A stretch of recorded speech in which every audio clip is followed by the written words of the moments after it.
65 செய்கிறதுக்கு இஞ்சி பூண்டு போட்டுக்கலாம்.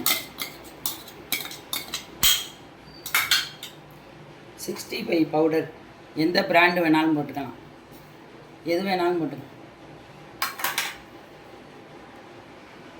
மிளகாத்தூள் கொஞ்சம், உப்பு கொஞ்சம் போட்டுக்கணும். நல்லா பிணைஞ்சு ஒரு அரை மணி நேரம் ஊற வச்சிடணும். வேறு எதுவுமே தேவையில்லை.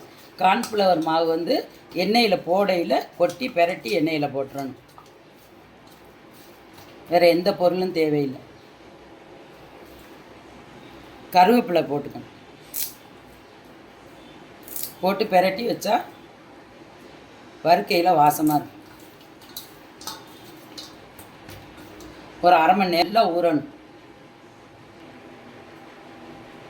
காடை 65 அரை மணி நேரம் ஆயிடுச்சு. நல்லா ஊறி எண்ணெயை ஊற்றிக்கணும் கடாயில்.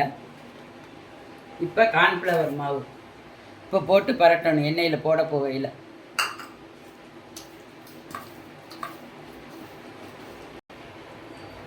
கார்ன்ஃப்ளவர் மாவு போட்டு நல்லா பெரட்டியாச்சு. எண்ணெய் காஞ்சிருச்சு.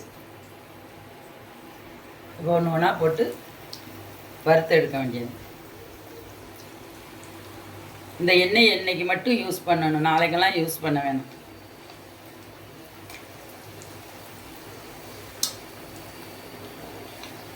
ஒரு நாள் மட்டும் இந்த எண்ணெயை எதுக்கு வேணாலும் ஊற்றி யூஸ் பண்ணிக்கலாம். காடை 65 ரெடி ஆகிடுச்சு. இதை சாப்பிட்டு பாருங்கள், லைக் பண்ணுங்கள், ஷேர் பண்ணுங்கள்.